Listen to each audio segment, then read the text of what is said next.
This is the Retirement Lifestyle Advocates radio program. I am your host, Dennis Tubbergen. Glad you decided to listen in again today. Hey, I've got a terrific show lined up for you today. Joining me in segments 2 and 3 is the head of research at Gold Money, returning guest, Mr. Alasdair Mccloud. I caught up with Alasdair from his offices in the UK this past week and talked to him about the U.S. elections, talked to him about Federal Reserve policy, and what's the end game here, and what does it mean for you and your money? It was a terrific conversation with Mr. Mcleod, and I know you're not going to want to miss it. Hey, for those of you that haven't yet gone to the website, retirementlifestyleadvocates.com, and downloaded the Retirement Lifestyle Advocates app or checked out some of the free resources available there, I would encourage you to do that. You know, after spending literally decades in the financial industry, one of the lessons that I've learned is that no one cares as much about your money as you do. That being the case, make sure you educate yourself, and our website is there to help.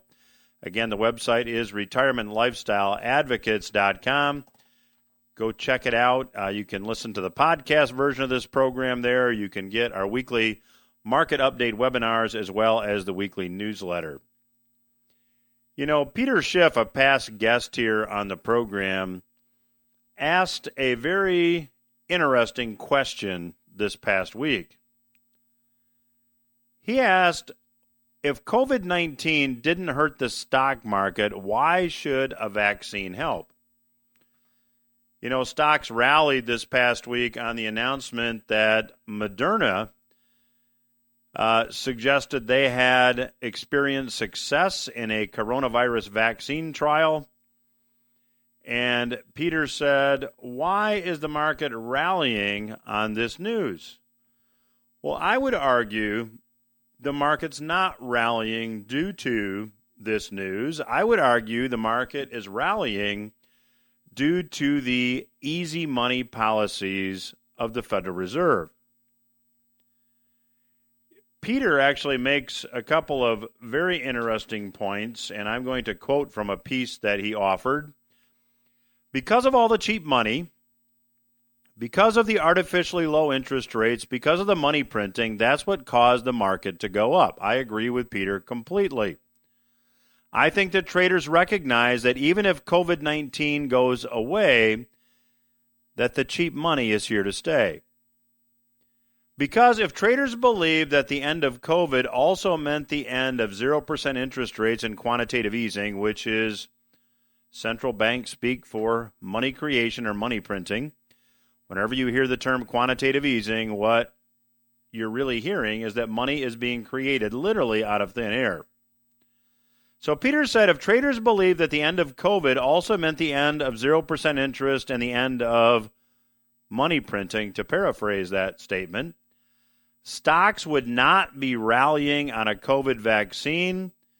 They would be getting killed on a COVID vaccine because the vaccine would kill all the stimulus. Isn't that an interesting perspective? And you know, I don't know how many of you saw the story, but when Pfizer made the announcement that they had also developed a vaccine with a very high success rate, on the day the announcement was made, the chair of Pfizer sold over 60% of the stock he owned in the company. Again, you have to ask, why? Well, the easy money is likely not going away anytime soon. In fact, Federal Reserve Chairman Jerome Powell, and the Federal Reserve is the central bank of the United States. And the Federal Reserve, for those of you that are new listeners, is a private group of bankers. It's not a government agency. A private group of bankers controls monetary policy. Now, the chair of the Federal Reserve, Jerome Powell, this past week said that the central bank cannot end emergency measures too soon, and he called on Congress to pass additional fiscal stimulus. So here is the chair of the Federal Reserve saying, Congress, pass more stimulus so we can print more money. Peter also had an interesting take on this. He said the reason he's saying this, he referring to Mr. Powell, the reason he's saying this is because he knows there's no turning back. And I think the markets know that we've sold our monetary souls to the devil, and there's no getting out of this deal. That is the predicament. Because of the sheer volume of the money printing and the QE and the 0% interest rates, that monetary policy in the face of COVID was so extreme and so reckless, the economy has now been given such a massive jolt of this monetary heroin, there's no dialing back the dosage. Well, this year, the Fed has created $3 trillion out of thin air, literally out of thin air. And as I'll talk about with my guest in the next segment, Mr. Alasdair Mccloud, the deficit this next year could exceed that. If the deficit, the operating deficit, the shortfall between spending and tax receipts exceeds tax receipts, you have a problem. When Mr. Schiff describes this policy as monetary heroin and there's no dialing back the dosage, he's right. We have so much debt now, Schiff said, and the markets are now in such a massive bubble that the Fed wouldn't dare risk pricking it. So are we to conclude that there's no way out? Well, as the events of 2020 have unfolded, I have embraced a bit of advice offered by Arthur Conan Doyle. He said that once you've eliminated the impossible, you're left with the truth. So let's look at this. If the Fed stops printing, the federal government cannot operate and would have to cut spending. That would result in a deflationary collapse. Are they going to allow that? Probably not. So the Fed's only other choice is to continue to print, continue to subsidize the operating deficit, because the ugly consequences that come from that are likely going to be further down the road than a massive deflationary collapse. Schiff says this: the Fed is not going to take away the punch bowl. I agree completely. If the Fed was going to respond to the startup of the economy by winding down its stimulus, if the Fed was going to start raising interest rates and shrinking its balance sheet, that would override the growth of earnings that would result from the economy starting up again because of the COVID vaccine. So what the markets believe now they're going to get, they're going to have their cake and they're going to eat it too. But the economy is going to come back because of the vaccine, because the bubble is now so big, the Fed created such a massive addiction, we're going to continue to get COVID monetary policy even after COVID is no longer an issue. That likely means prices are going to surge. In the last segment of today's program, I am going to give you the advice that a billionaire is offering, Mr. Malone, and what he's doing with his money. There's a lesson there. That's in the last segment of today's program. I'll return with my special guest, Mr. Aleister Mccloud. Welcome back to RLA Radio. I am your host, Dennis Tubbergen. Joining me once again on today's program is returning guest, Aleister Mccloud. Aleister, longtime listeners will recognize as the head of research at Gold Money, and I would certainly encourage you to check out Aleister's work and get his perspective. You can go to goldmoney.com, and under the research tab, you can find his articles titled Gold Money Insights. And Aleister, welcome back to the program. Thank you for asking me, Dennis. So, Aleister, as you know, here in the United States, we have I don't know how you would perceive this in the UK, but we have certainly some questions around the U.S. election. How is it being reported on in the UK? And give us your take. Well, first of all, how it's being reported. I think our mainstream media is really following your mainstream media insofar as I can detect what that's saying.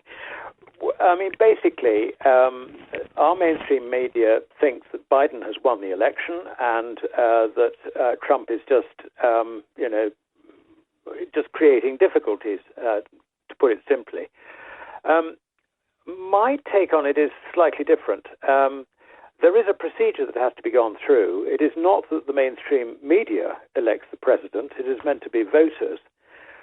But unfortunately, it appears that the voting procedures and the counting are really, if you like, interfered with. I mean, we read, if you care to look for it, there are all sorts of stories about how the equipment is foreign and it can be hacked and all the rest of it. And certainly, things appeared to be happening in the counts of some of the marginal states, which certainly suggested that there was some fiddling of the figures going on.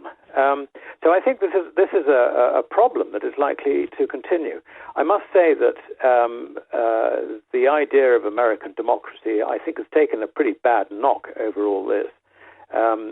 If whoever it is has managed to interfere with the election returns, then that is a very bad thing indeed. I mean, it would indicate that the electoral process in America is no better than some of the electoral processes in places like Africa or Russia or wherever, where whoever the system decides is going to win, wins. And what voters do basically is they don't even endorse anything. The figures are altered to end up with a result that the establishment wants.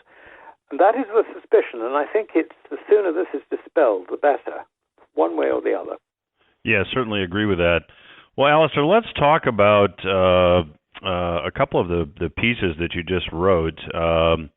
One, you wrote a piece titled "The Consequences of Budget Deficits for International Trade," and you begin the article by just stating that no one is considering the consequences for trade imbalances, and just give our listeners a bit of an overview as to, first of all, budget deficits. What do you mean by that? And then let's get into your article a bit, if we could, please.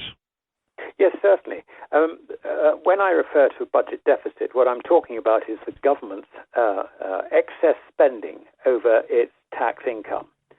And that is financed inevitably by the sale of bonds. And these days, with really zero interest rates or sort of interest rates of less than 1%, even on a 10-year bond, the general public are not really involved with this. So this is why there is so much quantitative easing going on.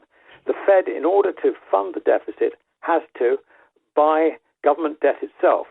Now, the net effect of this is that the government ends up issuing debt which it then owns through one of its agents. So the idea that this is actually extra debt in the private sector is wrong, but the other side of it is the bad news, and that is that it effectively is financed by monetary inflation. So that's the budget deficit on the one side. What I was pointing to in the article was the fact that unless you get a change in the savings rate, the budget deficit will be reflected in a trade deficit. And that's what I mean by that is a deficit on the export and imports of goods. The balance of payments being slightly different, because that basically balance of payments will balance if the foreigners, when they receive dollars, if there is a trade deficit, actually hang on to those dollars and reinvest them within the American monetary system. And that basically has been happening so far, which is why America has been able to run not just a budget deficit, but also a trade deficit because the foreigners, in effect, have been buying much of the U.S. treasuries at the end of the day and agency debt and so on and so forth, which has kept the thing more or less in balance. Now, the result of that is that foreigners now own approximately 27 trillion in financial securities and deposits in the banks. The deposits in the banks plus sort of short-term bills amount to around about 5.6 trillion. The balance being, if you like, holdings of U.S. treasuries, agency debt, equities, and so on and so forth. So the foreigners do have an awful lot of dollars, and they probably have too many dollars for the deteriorating trade conditions. I mean, obviously, if you're a foreigner and you are exporting to America, you will hold a dollar reserve, and that reserve will depend very much on how you view your trade to be developing. If you think it's going to expand, then you'll tend to hold more dollars than if you think it contracts, in which case you probably release some dollars. Now that trading is contracting, there is a problem because that balance of payments is not really going to be there. And not only that, but if you look at the situation with, the twin deficit situation with the U.S. government running a budget deficit, and that is now running at a phenomenal level. I mean, I think in the current year, it wouldn't be too surprising to see that deficit in the order of $4 trillion. Now, unless the American citizens start saving like fury, which I would have thought is extremely unlikely, then that is going to be matched by a deficit on the balance of trade. So what happens then? I mean, this is just, a horrific situation. If, let's say, President Trump gets reelected because he's taken the simplistic view that trade is just a matter of foreigners, if you like, exploiting the American consumer, that is really going to make things extremely difficult for him if he actually is returned as president. What Biden's view on this is, I wouldn't know. We would have to evolve. But there's no doubt that this large budget deficit is going to lead to a similar trade deficit. And the only way in which that can be stopped is to raise tariffs, which basically means raising prices, or indeed putting import controls on goods coming in. If that happens, then basically the only way in which the thing can be reconciled is for the rate of price inflation in America to literally start soaring. So we have very difficult times ahead, and I think this is why it's so important to understand the relationship between the budget deficit, how it is financed, and also the trade deficit.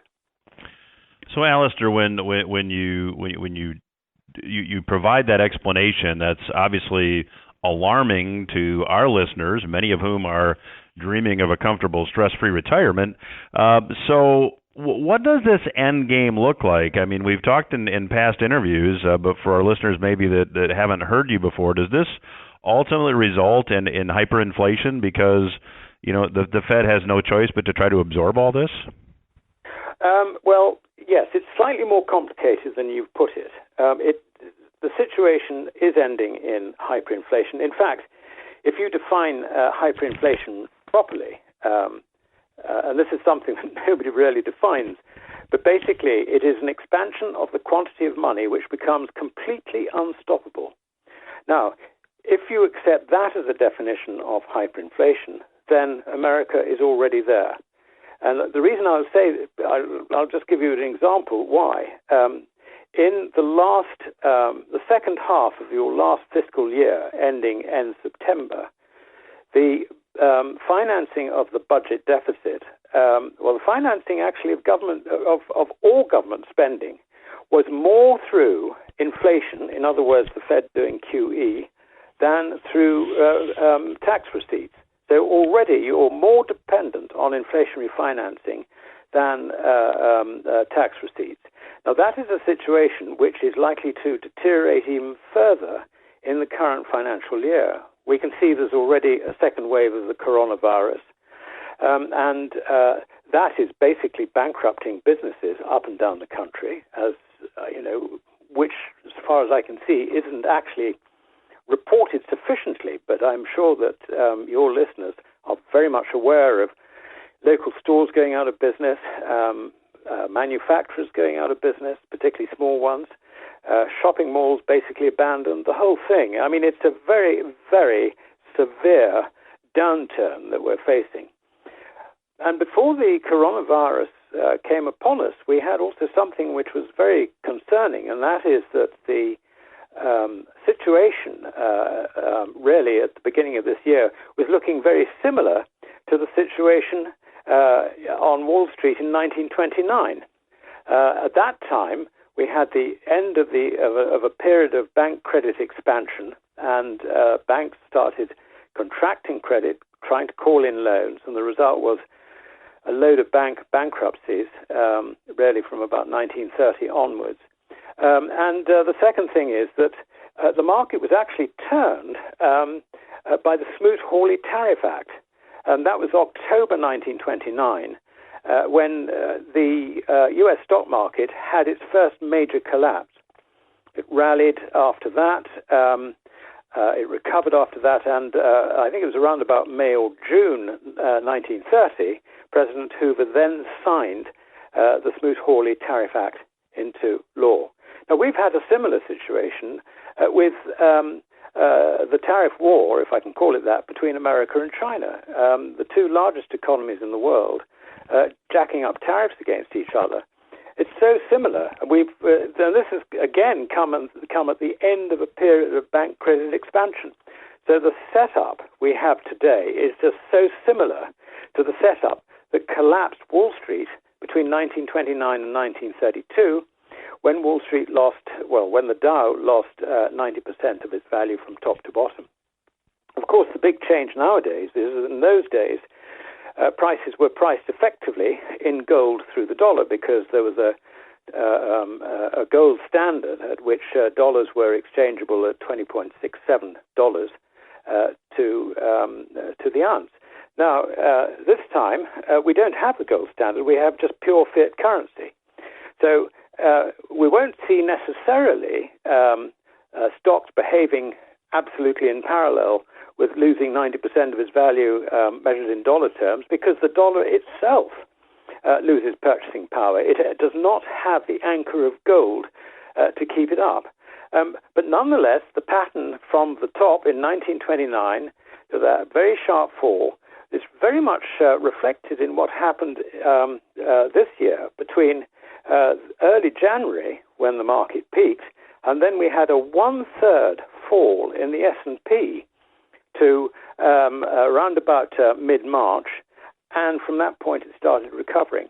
Now that actually tracks very, very closely what happened in the early stages of the Wall Street crash. So as a historian, as a monetary historian, I find the thing fascinating, but the implications are really quite horrifying. Well, we're chatting today with Mr. Alasdair Mccloud. Alasdair is the head of research at Gold Money. You can learn more about Gold Money and read Alasdair's work at goldmoney.com and click on the research tab. I will continue my conversation with Mr. Alasdair Mccloud when RLA Radio returns. I'm Dennis Tubbergen. You are listening to RLA Radio. I have the pleasure of chatting once again today with Mr. Alasdair Mccloud. Alasdair is the head of research at Gold Money, and a very, very, very bright monetary historian. And Alasdair, nice to have you back on the program again today. And for our listeners maybe that are not familiar with your organization, can you fill them in a bit? Yes, of course, Dennis. And thank you for asking me. Gold Money basically stores gold and silver and platinum group metals on behalf of our customers on a custody basis. And the important thing is that all metal is stored in secure vaults, vaulting companies. We were members of the London Bullion Market Association. We offer a number of different jurisdictions. So an American, for example, might like to store his gold or silver in somewhere like Switzerland or Singapore, somewhere outside the banking system and beyond the immediate reach of the government. And I think those are two very important things.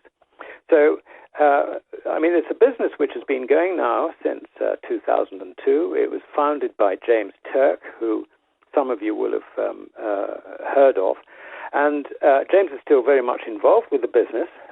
It's now run out of Canada, and we have offices both in Toronto. In fact, we have 3 offices. We have Toronto, we have Jersey, and also we have Schiff Gold in New York, which deals in coins and so on and so forth. So that's what we do. It's secure storage of metals, so that if you want sound money, if you want to have some sound money as part of your asset mix, then Gold Money can provide you with that facility. All right, well, thanks for that explanation, Alasdair. And I want to go back, if I could, and just revisit something that we talked about in the first segment. And I'm going to attempt to paraphrase the concept that you related to us, and that is that, we have a bit of a different metric, if you will, today than we did in 1929, in that in 1929 the dollar was still tied to gold. So when we saw this, initial decline in stocks, it was more accurately measured than perhaps it would be today when the dollar is losing value, which of course would nominally inflate the price of stocks. So if I've paraphrased that correctly, you also wrote a recent article about the fact that this really kind of skews economic data, and you referred in particular to gross domestic product or economic output. Could you comment? Yes, of course. Yes, no, you put it very well, Dennis. With respect to GDP, GDP doesn't actually tell you anything other than the total number of transactions that have occurred in a year by monetary value. It doesn't tell you whether those transactions are good, bad, needed, not needed, artificial, whatever. It doesn't tell you anything about economic progress. And all it does tell you is how much extra money has been injected into the economy. So, for example, if in year one your GDP is a figure, let's say, $1 trillion, and you increase the quantity of money by 10%, then all you're doing, actually, at the end of the day, is you're increasing GDP from $1 trillion to $1 trillion, $10 billion. It's all it is just adding on top. Now, it doesn't actually tell you anything about the underlying economy. Now, the reason this is important is that we do have a mixture of an American economy which is sinking really quite rapidly under the mixture of COVID and the cyclical effects of the contraction of bank lending, and as a result of the trade wars between America and China over the last 2 years, the American economy is very heavily burdened. Now, the way in which the Fed deals with this is it injects more money into the economy. So what that will do in terms of the GDP numbers is it will make nominal GDP look as if it is either stable or rising at a time when the economy in real terms is actually contracting. And you can't measure it in real terms by using a deflator such as the Consumer Price Index, because the Consumer Price Index has been itself corrupted. And this goes all the way back to the 1980s, when indexation became a real cost for not only the American government, but also other governments. So the tendency to index prices becoming a real burden on government meant that the statistical departments had an imperative to try and reduce the apparent effect of price inflation, to reduce that cost on government. And the result is that we have a consumer price index which is hardly rising, yet in America there are 2 different providers of information on this. You've got shadowstats.com, who basically have taken out all the changes since 1980 to come up with a true figure, and they say that the rate of price inflation is running something like 8 or 9%. And then there is a second measure of price inflation, and that is the Chapwood Index, and that is something that happens twice a year. And what they do is they take 500 commonly consumed items, and this varies from, I don't know, baked beans, if you like, to gardening services and things like that, the sort of thing a normal American would expect to buy in the normal course of events. 500 of those items in 50 different cities, and they come up with a figure which indicates that price inflation is currently running at closer to 10%. So quite obviously, this, to see the CPI saying that it's 1.7% is completely wrong. And the corruption of statistics, I'm afraid, is the whole way through every government statistical department. But the point about GDP, returning to your question, is that it is simply the total, if you like, the monetary total of transactions in a given period, usually a year. And if you debase the currency, obviously that figure goes up. And that's really what I was referring to. And Alasdair, after reading your article, I went back and just, for one of my client newsletters, went back and just priced GDP in gold at different time frames, looking at over the last 20 years and 40 years and 50 years. And if you take a look at GDP priced in gold at various times, I mean, there's a very good argument from my perspective to make that we've not had economic growth in a very long time. We've had economic contraction. What would your perspective be on that? Well, that's interesting. I haven't actually done that measurement, but I can imagine the result that you have just said is actually correct. But if we go on the Chapwood Index figures, then obviously, with price inflation having been roughly sort of 9 to 10% for the last 10 years, you can see that a nominal growth in GDP measured by the government statisticians of, say, 3 or 4%, which they then deflate by the CPI, so you end up with something like 2 to 3%, is obviously completely wrong. It is absolute nonsense. And yes, that does mean that the U.S. economy has been in a contractionary phase in real terms for some considerable time. So I would agree with that, looking at it from a different aspect. So, Alasdair, we have time for just maybe one more topic of discussion here. My interviews with you always go so quickly, or seem to. When we talk about this, going back to our listeners that are looking at how do you secure your finances, how do you potentially have a comfortable retirement, what do you see as the end game here, and what kind of advice would you give someone? Are we going to see a currency reset? Are we going to see the quantitative easing stop and we're going to go through a deflationary reset like we did during the 1930s? How do you view the end game, and what kind of advice would you be giving? Well, funnily enough, the article, which will be posted later today, and this is Thursday, I have covered this particular point about resets because they're all in the news at the moment. I think that any attempt by the government to reset the system will fail. The only reset that will work is for government to use their gold reserves. And in America, allegedly, you've got over 8,000 tons, if that hasn't sort of disappeared. That's another topic to talk about. Indeed. Well, let us assume it's there.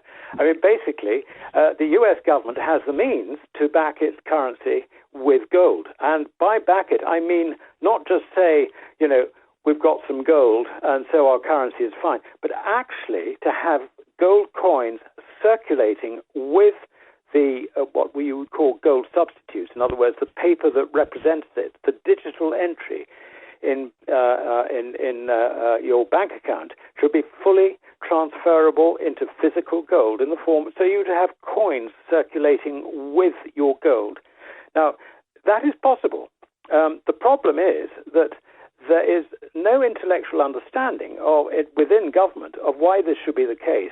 And furthermore, because China and Russia are gold rich and have certainly undeclared gold monetary reserves, if you like, that would hand an awful lot of power to America's enemies in Asia. So you can see that there will be huge resistance to doing that.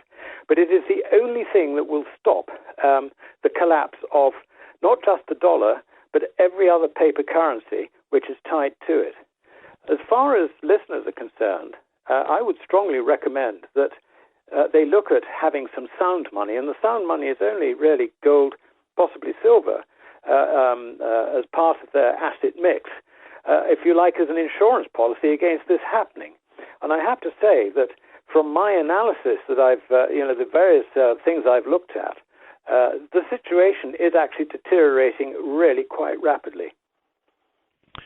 And Alasdair, we have just another maybe a minute and a half left. I mean, if assuming we don't get this reset, to use that term, that now currency is backed by gold, and they try to bridge the gap by more money printing. I mean, isn't either outcome going to be bullish for metals?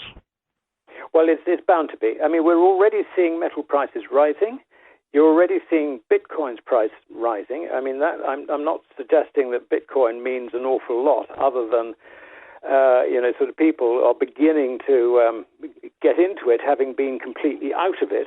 I would not emphasize Bitcoin's value, if you like, in any real sense. But what it does indicate is that people are beginning to understand that there you've got Bitcoin, where the amount of Bitcoins to be issued in circulation is very, very restricted, while at the same time, the amount of paper money coming into circulation is expanding extremely rapidly. So it's that difference in the background to paper money and Bitcoin, which at the moment is partly responsible for driving Bitcoin's price. And we've also seen money going into the stock market. People want stocks rather than bank deposits. And that tells me that people's preferences for holding money is actually shifting against money. And that is the thing that will undo the currency, particularly as we get new tranches of monetary expansion, because the Fed is going to have to increase the pace of its QE to pay for the increased budget deficit, which arises from COVID, the second wave of COVID. And then, of course, you've got that economic background that I was describing. That has got to be financed as well. So I think what you're going to see is a rapid expansion of the quantity of money, and sooner or later people are going to realize what's going on, and they're going to want to get out of unbacked government currencies. Well, my guest today has been Mr. Alasdair Macleod. You can learn more about his work and read his articles, which I would highly recommend, at goldmoney.com. I'm Dennis Tubbergen. You are listening to the Retirement Lifestyle Advocates radio program. Thanks to Mr. Alasdair Macleod for joining us on today's program. In the first segment of today's program, I talked about a piece that past guest here on the program, Mr. Peter Schiff, wrote this past week. And in it, he asked a very interesting question. He said, if COVID-19 didn't hurt the stock market, why should a vaccine help? And Peter concluded, and I certainly agree, that the Fed really has no way out. To quote Peter, he said, the Fed's not going to take away the punch bowl. The Fed's not going to take away the easy money. In fact, should COVID go away, it's his conclusion that COVID monetary policy is here to stay. So easy money is here to stay. Well, there is a billionaire by the name of Mr. Malone. Mr. Malone appeared on a CNBC program this past week. Mr. Malone is the chairman of Liberty Media, and he made some comments that even made David Faber, the CNBC host, not know what to say. Now, if you watched a lot of these interviews, you see that these interviews are usually conducted with permabulls on stocks. Well, Malone was a bit disappointing because he, echoing what Peter Schiff said, had this to say. We've survived this because of enormous fiscal and monetary stimulus. And I've got to believe this will lead to devaluation of currencies. that hard assets will increase in value in currency terms. I'm not sure I'm going to call this inflation, but it'll look like and feel like inflation.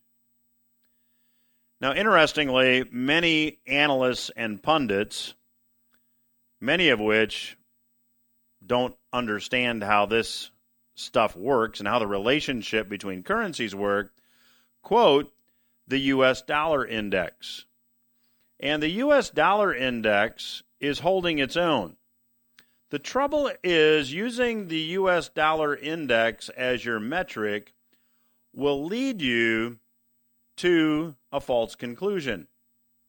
See, if you look at the U.S. dollar index, which measures the purchasing power of the U.S. dollar against the currencies of the 6 major trading partners of the United States, you see that it's stable.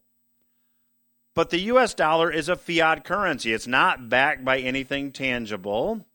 It's currency by fiat or by government decree, and it's holding its own against other fiat currencies. So the idea that the dollar is stable versus other fiat currencies is really an illusion because all these currencies are debasing together. Now, if you want to see evidence of this, look at the U.S. dollar index from the end of 2018 when the stock market crashed and the Fed started down this easy money path.